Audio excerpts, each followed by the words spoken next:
Thank you very much, ladies and gentlemen. I first of all should point out that I am a layman, and on my way through doing all this stuff, I've just been studying the Constitution. We have much written Constitution, as you're about to see, and really what I want to do is to empower people to understand that we do have written Constitution and roughly what it is.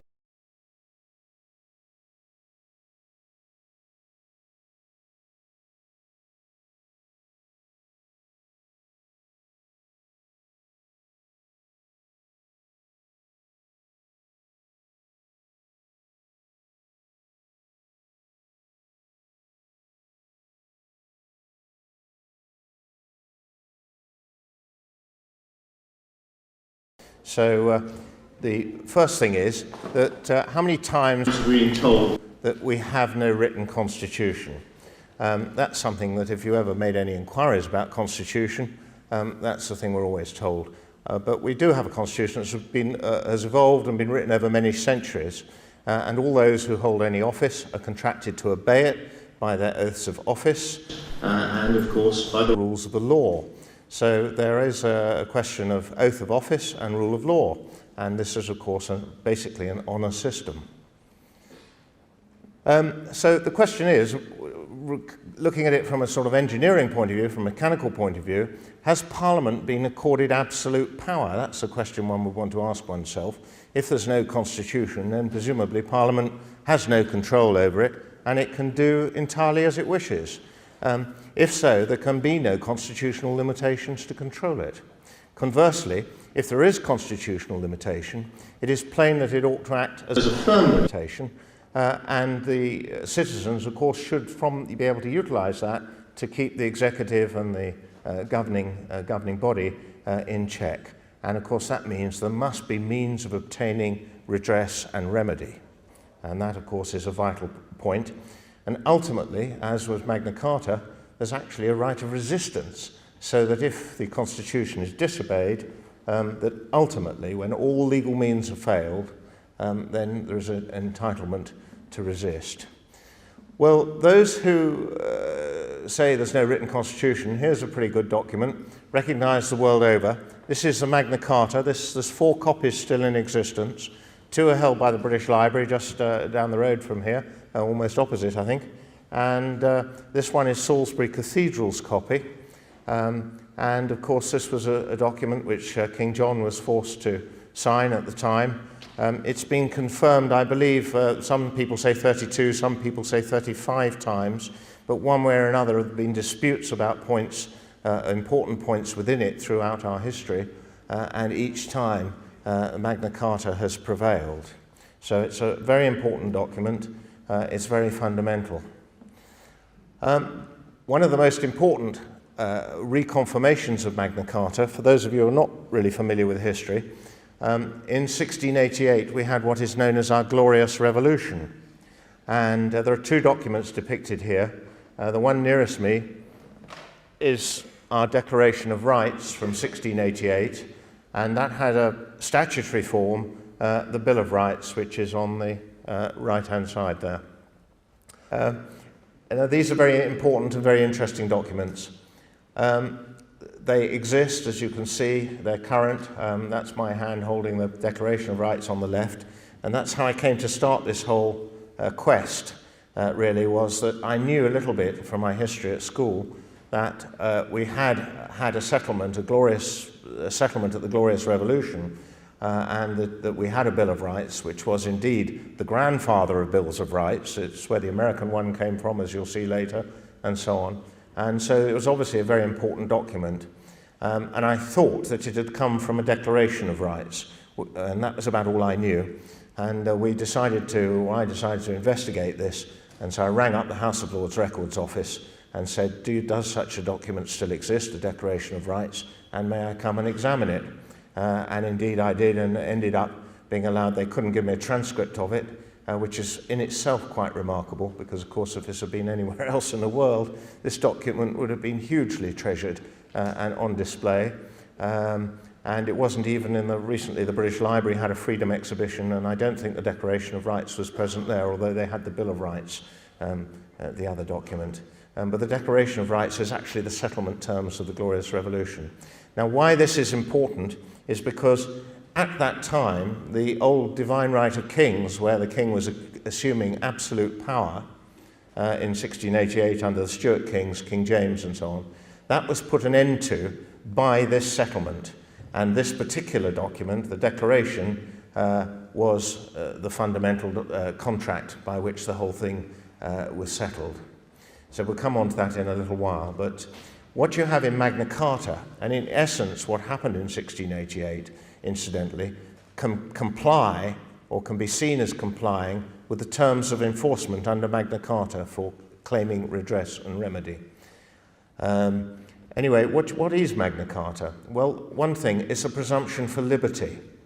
It's a limitation of power. It stops the power being enforced by the state. It's very important because trial by jury is how judgment is created. So it's very difficult, as long as trial by jury exists, for a dictator to get hold, because he cannot enforce his rules. So this is a vital safeguard to our liberty, as trial by your peers. And that was one of the greatest things of Magna Carta, if not the greatest point of it. And of course it has a right of redress and a right of enforcement. Now, all that I'm talking about, some of these things have been repealed and they say they're no longer statute law. But everything that we're talking about here is still current statute law. So what we got here is a current copy of what remains. There are 61 or 62 clauses of Magna Carta, and most of them have been repealed. But what remains, by statute law that is, there is a grey area there, but we can get into discussion on that. But for now, we'll just talk of what is extant. It's in the statute book, so not only is it in Magna Carta, it's also on the statute book, and so there's no question about its right to exist. It's there. And here you can see a copy last printed, I think, in 1978, and what remains of Magna Carta. And there is this most important clause. And really, of course, if Parliament wanted to do away with it, it would be repealing its right to exist. And no free man shall be taken or imprisoned or disseised of his freehold. Disseised is to have his freehold taken, to be seized, in other words. To be disseised of his freehold or liberties, or free custom, or to be outlawed, or to be exiled, or anywise destroyed, nor will we not pass upon him, nor but by lawful judgment of his peers, or by the law of the land. We will sell to no man. We will not deny or defer justice or right. So that's a very, very important point. Of course, a lot of us wouldn't think there's much when we talk about sell justice today. You need a bit of money usually to manage to get yourself sorted out in the courts, as we all know. And then importantly, notice the bit about enforcement. Shall not be infringed or broken. It shall be had of no force or effect if it is. Coming full circle on, right on to 1688, at the settlement of the Glorious Revolution, King James II in 1688 was thrown out by armed force. William of Orange, who had a claim to the throne, he was married to James II's daughter, and she was next in line to the throne. And they came over, William came over with a smaller army than James. He had about 15,000 men. James's forces numbered about 25,000. And James came to do battle. William landed in Torbay, interestingly, on the 5th of November, 1688. And he then proceeded slowly. He went to Exeter to start with, and James took his forces as far as Salisbury. And there he prevaricated, and he became stressed, and he got serious nosebleeds. And during this period, his chief commander of his army, John Churchill, abandoned him and went over to William, which is what William had been informed would happen. So what William did had the popular support of the country behind it, and indeed then people rose in the north and they all joined William's troops, and William marched to London, James fled, and William came into power.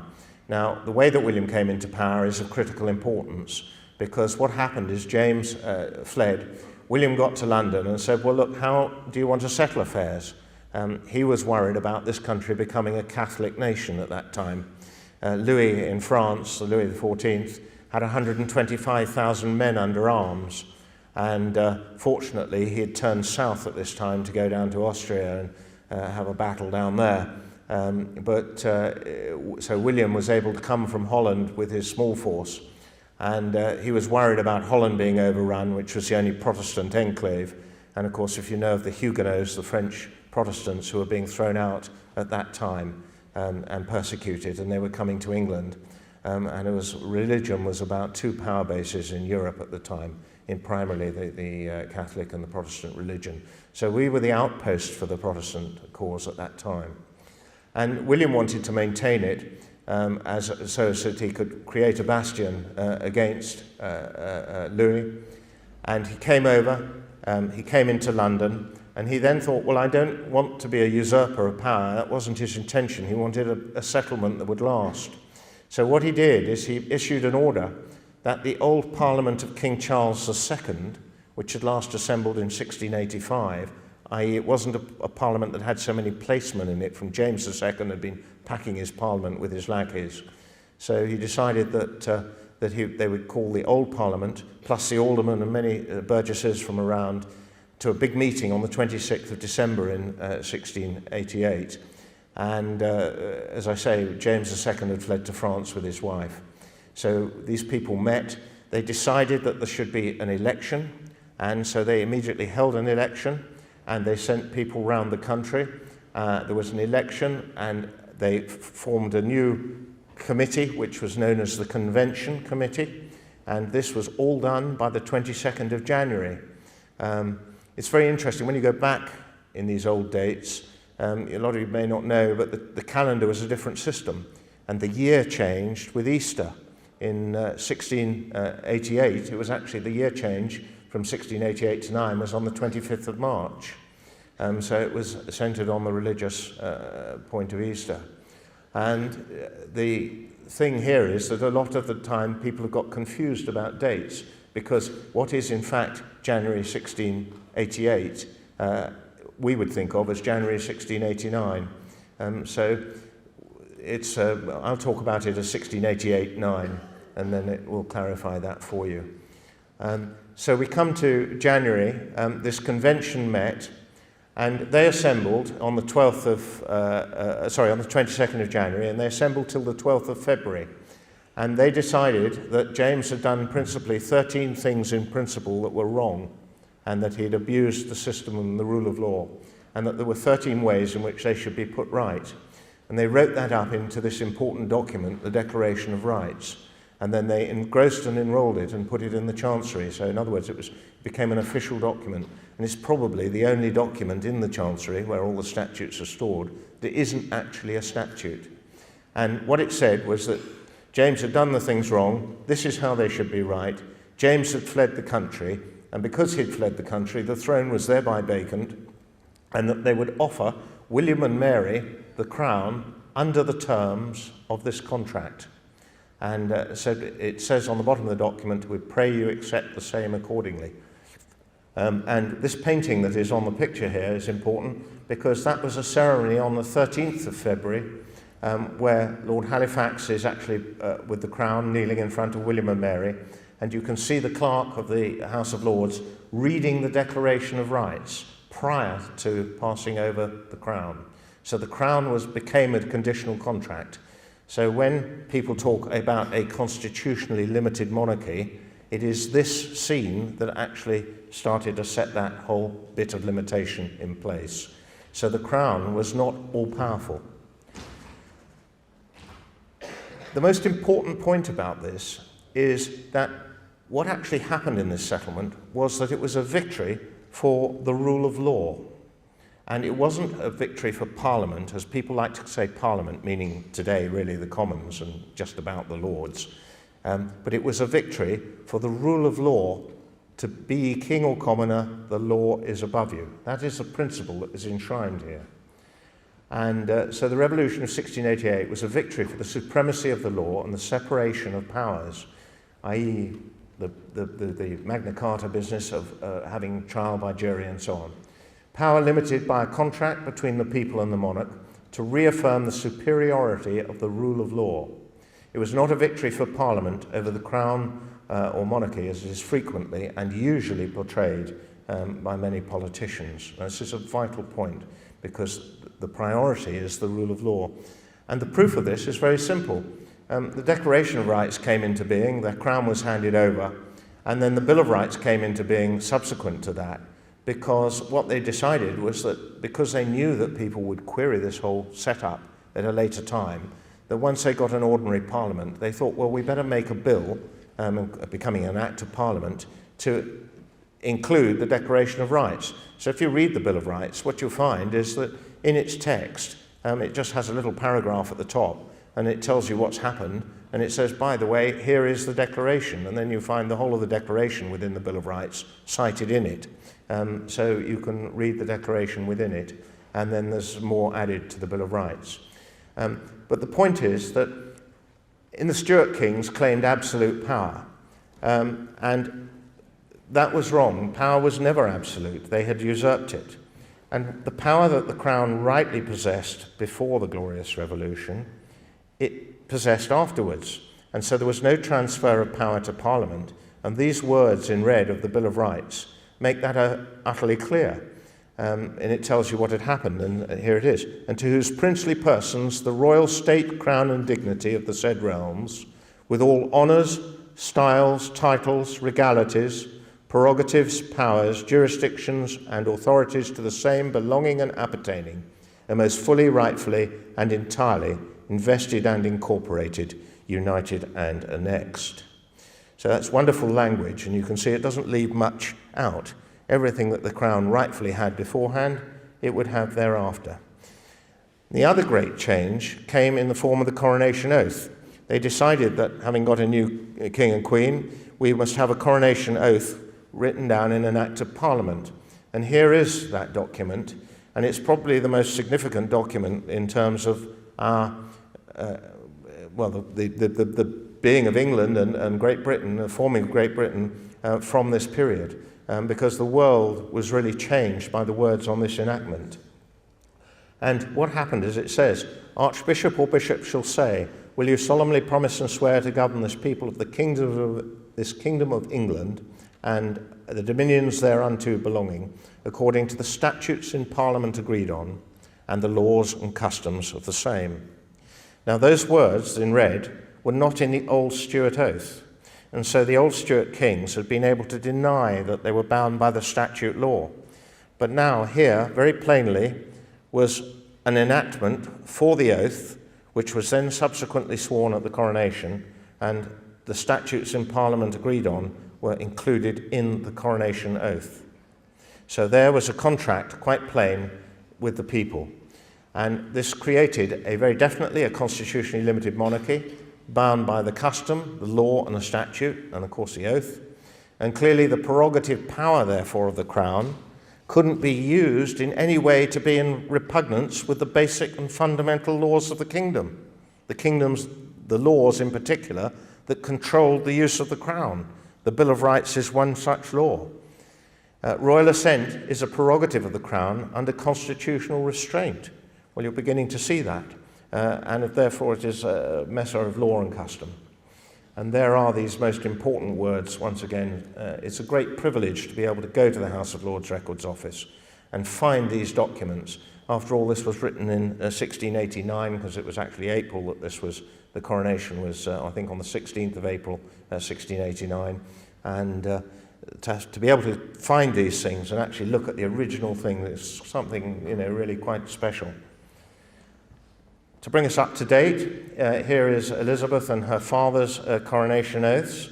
Not as grand as some of them, but just so that you know this isn't just me talking, one of our great lawyers, 100 years later, Sir William Blackstone, or 75 years later, said this about the coronation oath and the Bill of Rights. And incidentally, Sir William Blackstone, many of you will know, wrote some marvellous books which are very highly regarded as literary works and works on the law, called, there were 4 constitutional volumes of his book. Anyway, he says this, However, in what form it soever be conceived, this is most indisputably a fundamental and original and express contract. So there we have it. The Crown is bound by a contract.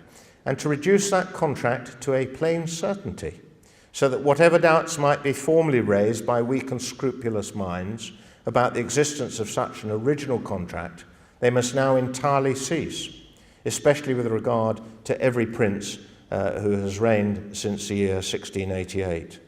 So you can see that I'm just showing you things that I have been able to confirm in our law books and elsewhere, and in court judgments and so on. So I thought, well, this is terrific. I think I found a limitation to Parliament's power, because Parliament always says it can do what it likes, it can do anything. So I thought, right, we better ask a question.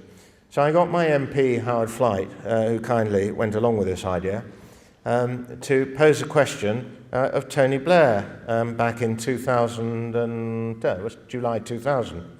And I thought, well, let's ask the Prime Minister whether he could recommend a breach of the coronation oath, because that ought to be a fundamental thing. Let's see if they feel if they can do what they like, they can recommend a breach of the coronation oath. It's a bit difficult to see how Her Majesty could agree to a breach of her oath.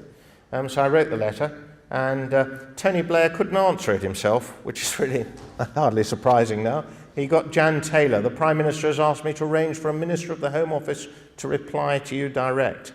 I actually find that quite astonishing. It's a very simple question, and there's no doubt what the answer ought to be. We all know that. But anyway, Jack Straw was then Home Secretary, and he wrote back, I can confirm that the coronation oath is a solemn undertaking by the Sovereign and is regarded as binding throughout her reign. Binding throughout her reign, strong words. Her Majesty would not be advised to give her assent to a provision which contradicted that oath. Wow, we're getting somewhere. Some limitation. So let's just go back and have another look at the Coronation Oath Act. And on Acts of Parliament, you have a part which is called the preamble, obviously, at the beginning. And it's very interesting. Here's the preamble to the 1688-9 Coronation Oath Act. And it says, whereas by the laws and ancient usage of this realm, the kings and queens thereof have taken a solemn oath upon the evangelists at their respective coronations, to maintain the statute, laws, and customs of the said realm, and all the people and inhabitants thereof in their spiritual and civil rights and properties. Well, think about that. That's really important, because it's telling you why the oath is taken. The oath is taken to maintain the statute, laws, and customs so that the inhabitants, the subjects, can be kept in their spiritual and civil rights and properties. That's quite a thing.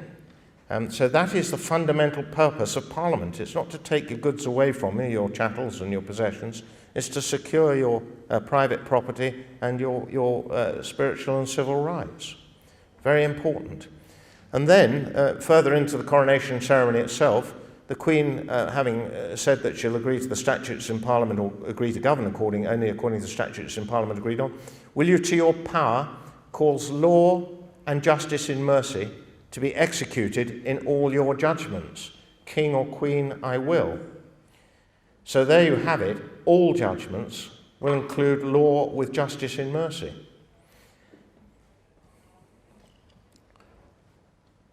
The things which I have herebefore promised, I will perform and keep, so help me God. So that is a very solemn business. The Queen is in effect elected at her coronation. Of course, there's no objections in recent times. I think you have to go back to, I don't know, times of Alfred or whatever, but technically it can be conceived as an election. Amazing what you can get on the internet this day and age. A very good friend of mine who actually got me started on this whole thing, a chap called Mike Burke, discovered this on eBay for about £7, and it's actually a line print, as you can see, of that ceremony in the Mansion House, in the Banqueting House, of the Declaration of Rights being read to William and Mary. And interesting, this dates from the 1750s, and notice that the title at the top says, the Clerk of the Court reading the Bill of Rights, well, it should really be the Declaration, but the Bill of Rights to the Prince of Orange in the banqueting, or Prince and Princess of Orange, to the Banqueting House at Whitehall, previous to the offering of the crown. So there is an interesting thing. What we have is we have a set of conditions under which the crown was offered. We then have a contract made with the people by the monarchy swearing a coronation oath that they would abide by the words of the rule of law. Well, these words in the Bill of Rights and the content of it are there to control the authorities of the Crown. And if they control the authorities of the Crown, they control the authorities of our Parliament. That must be the only logical deduction. The House of Commons and the House of Lords decide upon context and content, and they determine bills, and once they have agreed them, they are then offered for royal assent, and it is only at that point that a bill becomes an enactment. So the Crown still retains all the power, technically. That is where the power resides, and it resides there. It's our power under contract to the Queen, and it's about our governance. Experience has taught, 300 years after the event in 1988, of course, it was thought, well, we better celebrate the Glorious Revolution, 300 years. And they invited lots of heads of Commonwealth and other people over here. And they had a bit of a shindig, and the Queen made a speech. And these are some of the words or an extract from it. Experience has taught that the peoples can enjoy the full fruits of liberty, security, and justice only when they are represented in a sovereign legislature, whose laws are interpreted by an independent judiciary. The Bill of Rights and the Scottish Claim of Rights, which was their equivalent of it, are still part of the statute law, are the sure foundation on which the whole edifice of parliamentary democracy rests, and it has a great influence abroad, especially in the United States of America and the Commonwealth. So there you have it. You're looking at some basic fundamentals which we acknowledged, and of course £2 coins. The Royal Mint printed this little set there for celebrating the tercentenary with the Bill of Rights on the side of the coins. They did them in silver, and there's a Scottish Claim of Rights, and there's another one. Interestingly, again, you would think, wouldn't they on a document like this want to show the Declaration of Rights? But no, if you read the text, it says that this was a victory for Parliament to gain power. It also has a document in the corner there with an ink splodge on it. Well, quite amazingly, when they were writing the Declaration of Rights between the 12th of February and or before the 12th of February, somebody splodged the ink on a copy, and that sheet or skin of vellum still exists, and so that's what's actually in the corner of the documents here. It's actually a draft sheet for the actual Declaration of Rights. But they don't depict it on this document, which is a shame, and there it is. It's the document nearest me. Quite extraordinary. It should be much respected. So that's the fundamentals of this thing. So I've basically discovered that they get a bit shy when you say, well, can you recommend a breach of the coronation oath? So I thought we'd better go to Parliament's very own handbook, which is called Erskine May. And this is, again, a second-hand copy from the 1920s, but it doesn't alter these principles. It's very interesting because it says that the Act of Settlement affirms that the laws of England are the birthright of the people thereof, and all the kings and queens who shall ascend the throne of this realm ought to administer the government of the same, according to the said laws, and all their officers and ministers ought to serve them respectively, according to the same. So here you're seeing quite clearly there's an Act of Parliament that tells ministers that they've got to abide by the law. The succession of the Crown Act, which was an anti-Jacobite act in 1707, declared it high treason for anyone to maintain and affirm by writing, printing, or preaching that the kings or queens of this realm, by and with the authority of Parliament, are not able to make laws and statutes of sufficient force and validity to limit and bind the Crown and the descent, limitation, inheritance, and government thereof. Interesting point, isn't it? Nor was this a modern principle of constitutional law established for the first time by the Revolution of 1688. If not admitted in its whole force so far back as the Great Charter of King John, it has been affirmed by Parliament in very ancient times. So there we have it. That's Parliament's own handbook saying, well, wait a minute, we've got the rule of law here. So the rule of law is not just do as we say. The rule of law is a principle. It is a principle about how we shall be governed. And that, of course, is vital, because if it's a principle about how we shall be governed, it probably sets out how we can get redress and remedy. The Act of Settlement, again, this was passed in 1701. I won't go into details on it, but there it is. That was the original one. Cabinet members or privy councillors, they all swear oaths of office. Again, I'll come back to that in a little while. Parliamentary Code of Conduct. Well, we're now all knowing that we've got Parliamentary Code of Conduct for our MPs. Public duty. MPs' public duty. By virtue of the oath or affirmation of allegiance taken by all members when they are elected to the House. And remember that to be in the House, they have to swear an oath of allegiance. Well, that allegiance is not really doff cap to your Majesty quite. It's doff cap to the people and to the power of our Constitution. That's what the majesty of the Crown is all about, and that's where this really resides. But there's a lot of mileage in saying, oh, it's all doff cap to the royalty and all the rest of it. So, by virtue of the oath or affirmation of allegiance taken by all members when they are elected to the House, members have a duty to be faithful and bear true allegiance to Her Majesty the Queen, her heirs and successors according to law. Members have a duty to uphold the law and to act on all occasions in accordance with the public trust placed in them. Well, quite evidently, the public trust we place in our MPs is to abide by the rules of our constitutional law in order that we can be governed for our liberty, because that is the purpose of the Constitution. It took me nearly 10 letters to get out of the Lord Chancellor's office I would agree that we're all subject to the rule of law and that this is a fundamental and an essential principle of democracy. As I tried asking them, I said, well, do you think you say you can do anything you like? Well, could you repeal the rule of law itself and put in place a dictatorship? Because that's the ultimate goal if you can govern everything. And of course, eventually, I cornered them into that reply. So what you're learning now is that the Constitution ought at least to be all-powerful. Parliament is only a component under the Constitution. It's a subordinate component of it. It's the law-making body of the Constitution. Our Constitution does not empower Parliament with unlimited or absolute power. Well, clearly the Queen shouldn't breach things that go against the terms of her coronation oath. And therefore, ministers, if they can't advise its breach, again, you can see how it all contracts down and starts to create limitation.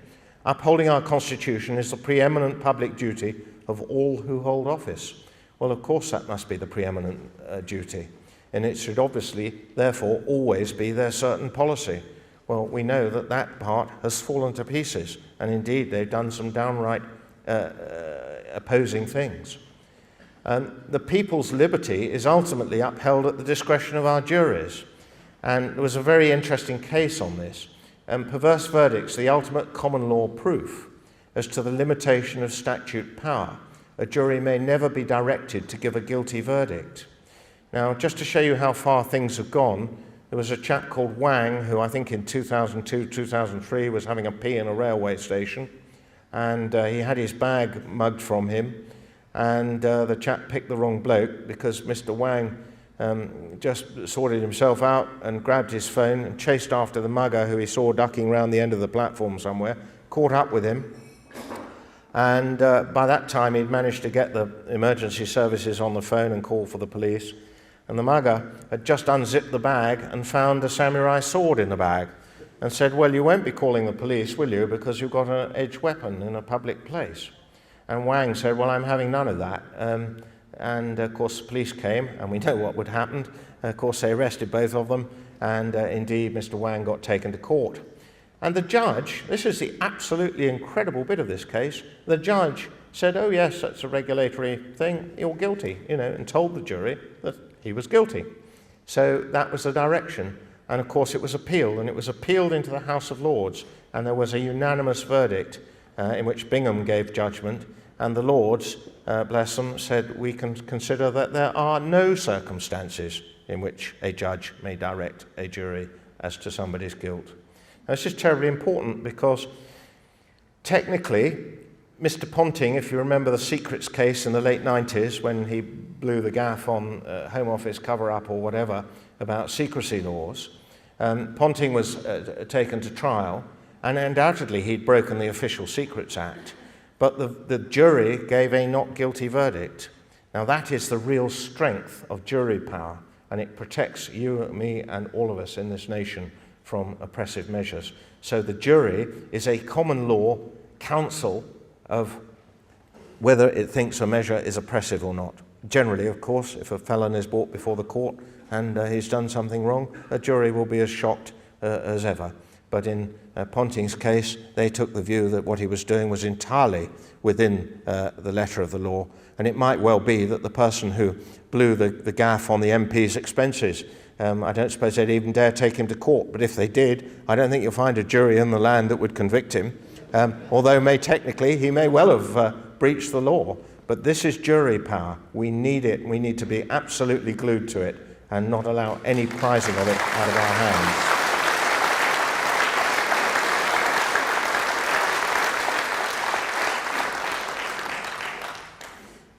To go the other way, to see what happens when autocratic power takes hold, Henry VIII, and this is the earliest document that I've handled as such, had an act against poisoning back in 1531.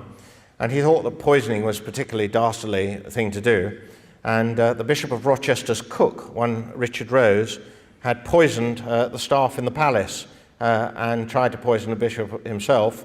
And one Alice Trippitt is recorded on here as dying. It says, it's a bit unclear because it talks about 17 being mortally affected.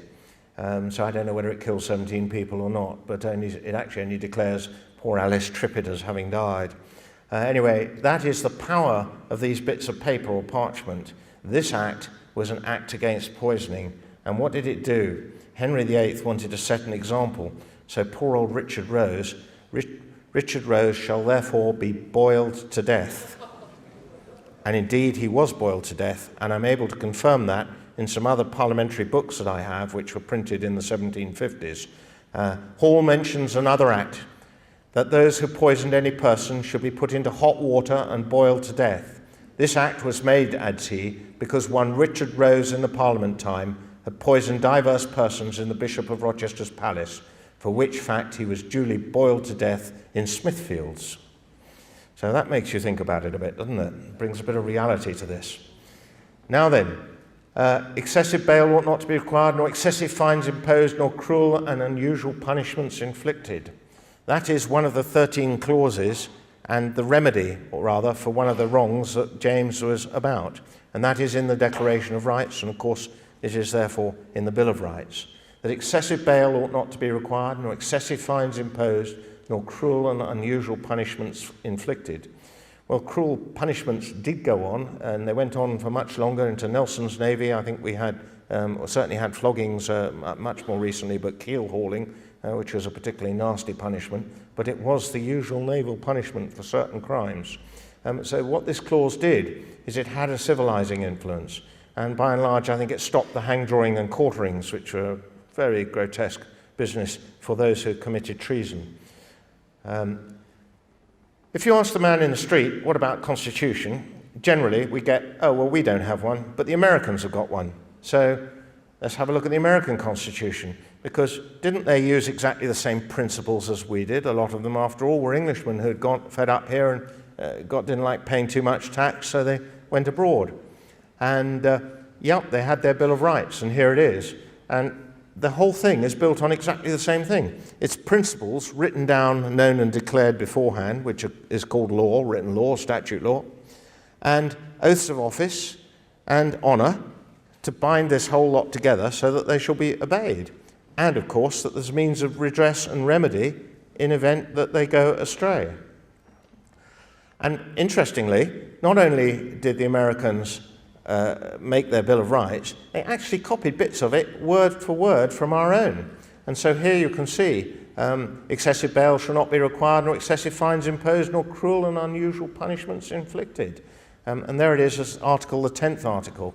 And those words, of course, come directly from our Bill of Rights. So everyone talks about having a Bill of Rights and the American Bill of Rights and all the rest of it. Well, actually, we've got the granddaddy. There he is. And it's a tremendous document, and it's very powerful indeed, in my view at least. Of course, Americans expect their law to be obeyed. And of course, what happened, it doesn't actually say, oh, you must obey the law and get on with it.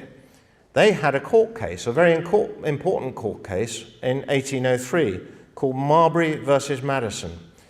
And in it, two laws came into conflict. One was constitutional and one was just made by Congress.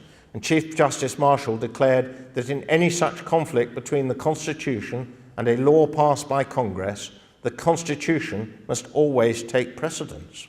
Well, that's obviously the logic and the natural thinking that you would expect of it, isn't it?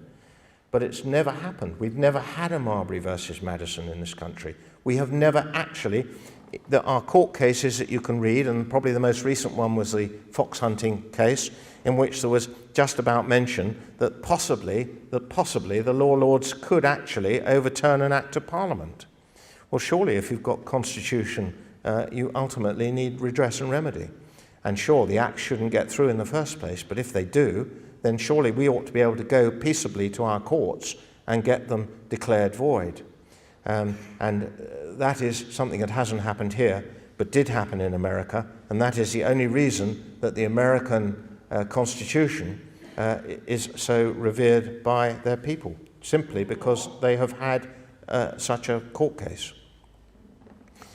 Now, of course, there is a right of petition. We have a right of petition here to the Crown, and the Americans copied that bit too. So, because that's a bit that connects them with their Constitution, to petition the government for redress of grievance.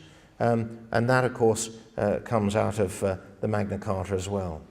We come through to 1930s, and a very astute man called Lord Hewitt of Bury was our Lord Chief Justice, and he wrote a book as a sitting Lord Chief Justice called The New Despotism. And chapter 4, believe it or not, was called Administrative Lawlessness.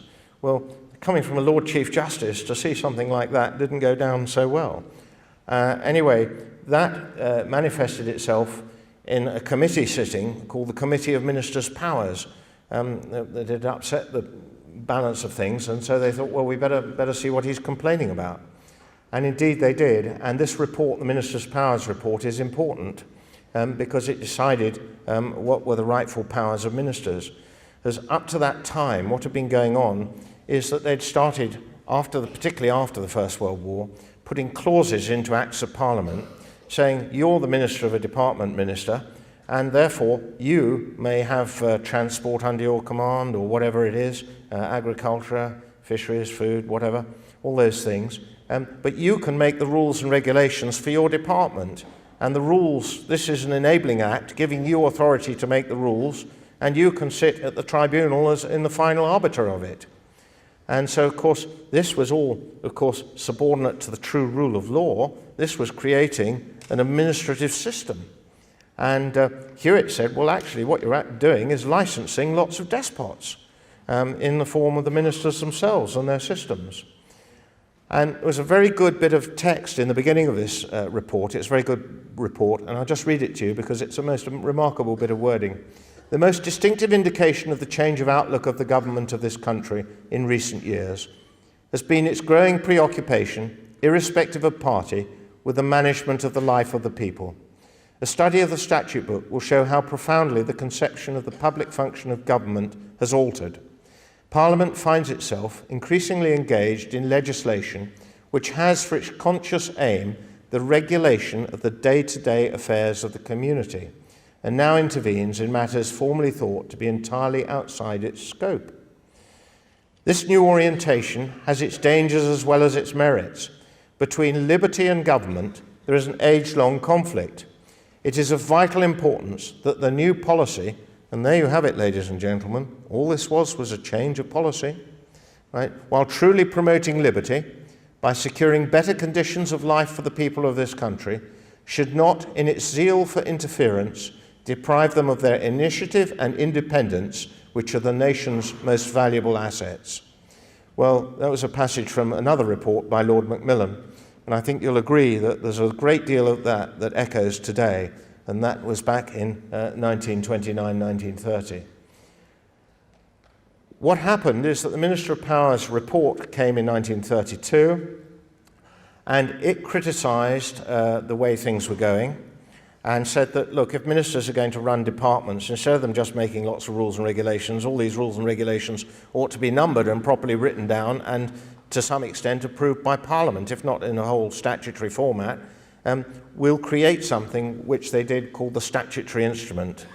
So now when a minister changes the rate of a license to be enhanced because of inflation or something, they will probably issue a statutory instrument which will have a number, and you can go back and find that statutory instrument XYZ 1, 2, 3, 4 has the authority, or purports to give the parliamentary authority to the minister's change of what he's done.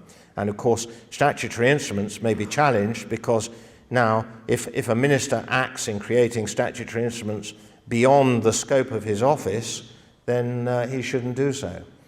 So what we all see as the law mainly tends to be these administrative things, but actually the rule of law is beyond that. These are the administrative things, and the proof here comes on the actual creation of Statutory Instruments Act in 1946, and it says to repeal the Rules Publication Act, which was the only way rules from ordinances and prerogative rules were just published, and in order to go further than that, to create the statutory instruments, and to make further provisions as to the instruments by which statutory powers to make orders, rules, regulations, and other subordinate legislation are exercised. And so there you have it, ladies and gentlemen. Much of what we're talking about is recognised on the front of enactments as being entirely subordinate to the rule of law. Now, when the Queen gives her royal assent to an enactment, this is very interesting because, again, she doesn't rush down to sign the acts as people, some think, in the Houses of Parliament or in the House of Lords.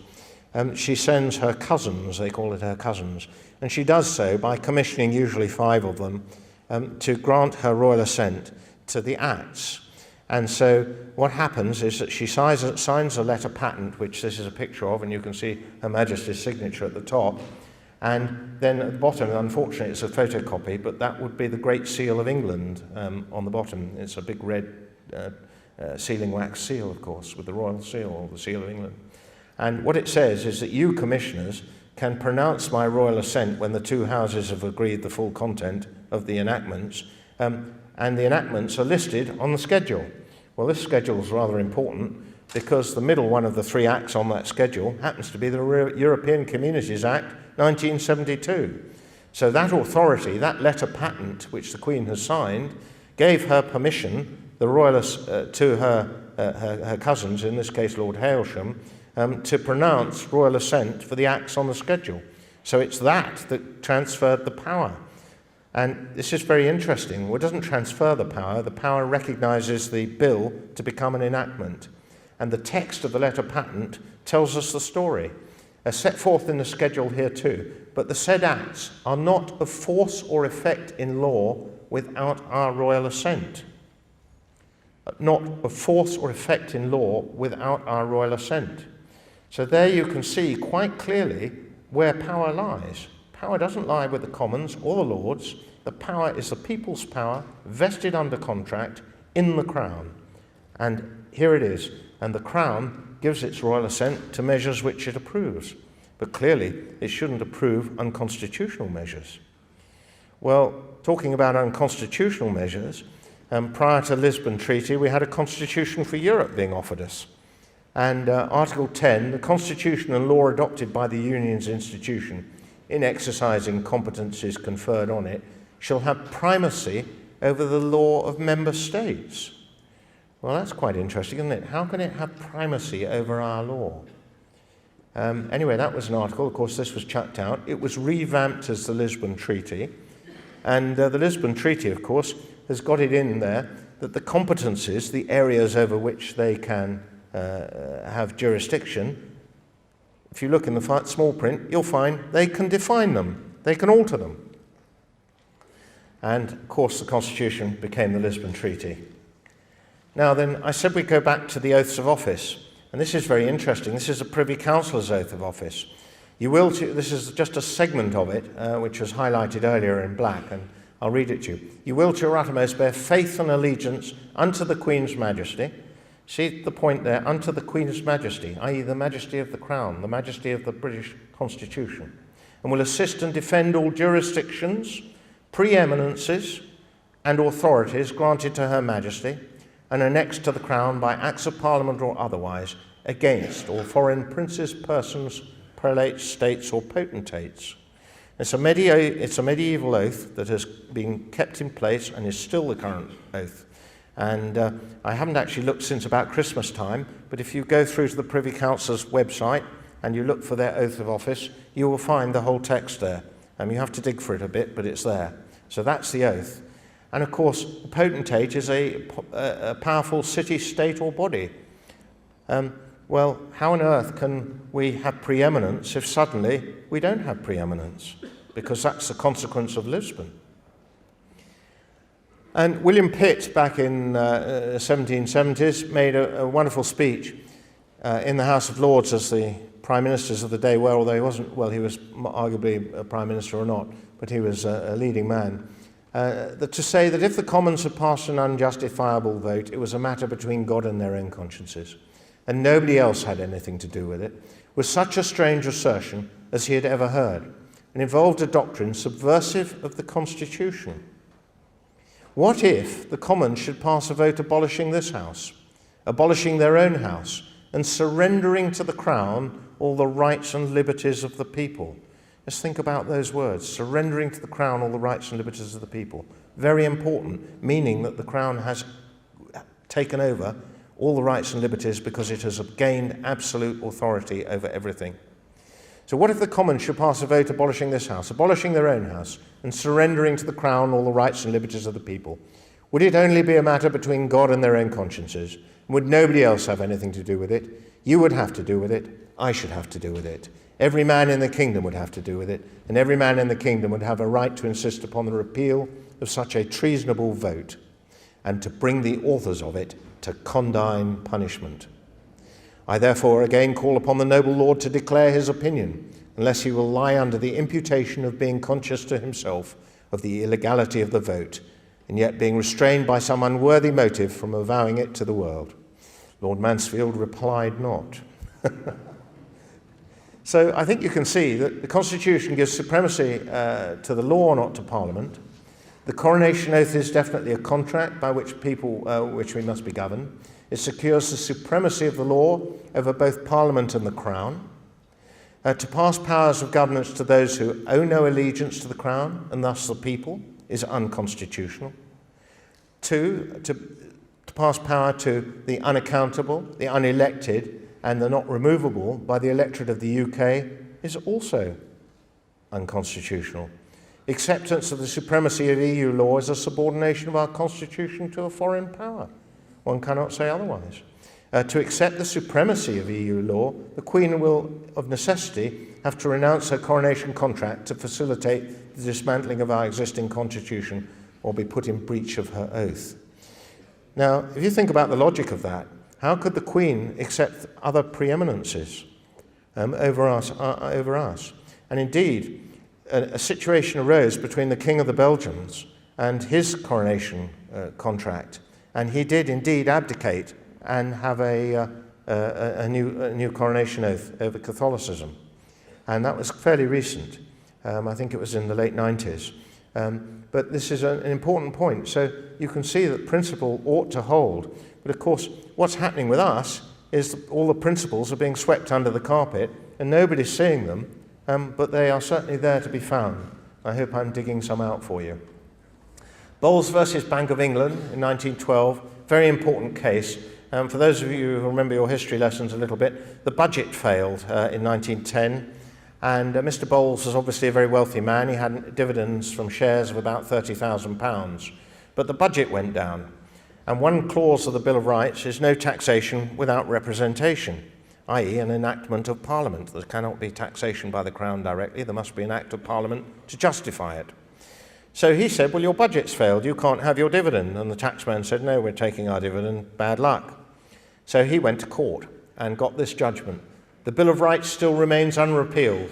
No practice or custom, however prolonged or however acquiesced in on the part of the subject, can be relied on by the Crown as justifying any infringement of its provisions. Strong words, any infringement of its provisions. And then an issue over television licenses. Mr. Congreve, who I believe was the Queen's solicitor, very astutely realised when colour televisions were coming in and everybody had black and white televisions, that they thought that they suddenly realised there was a great opportunity to get some more tax. Suddenly we won't just have a television licence, it'll be a black and white licence and a colour licence. So we'd all held television licences, those that had black and white televisions, as that was the only thing that was around. Suddenly colour comes on the scene, so the Home Office suddenly announced that the television licence will be turned into a black and white licence at 12 quid, and you'll have to, if you want a colour television, you'll have to pay 18 quid for your new colour television licence. And Congreve went out and bought a television licence the day or two before they changed the system. So he had a year to run with a television licence. And he, of course, paid his £12, not £18 as was being demanded. Well, the Home Office, it got publicised in the press, and 44,000 other people went and did the same thing, and good on them. And, of course, he went to court and defended the situation, because the Home Office sent demands to everybody and said, oh, you've got to give us your extra £6. You've got a colour television, haven't you? And they said, no, our licences last for all but a year now. And of course, it got to court, and Denning said this: there is yet another reason for holding that the demand for £6 to be unlawful. They were made contrary to the Bill of Rights. They were an attempt to levy money for the use of the Crown without the authority of Parliament, and that is quite enough to damn them. Strong stuff. Now, another feature of the Bill of Rights is parliamentary privilege, so that to make sure that MPs can't be sued for nasty things they might say about any of us in the House, and rightly so, they are under a system of privilege. And that privilege is recorded in the Bill of Rights. Marvellous. So you can imagine that when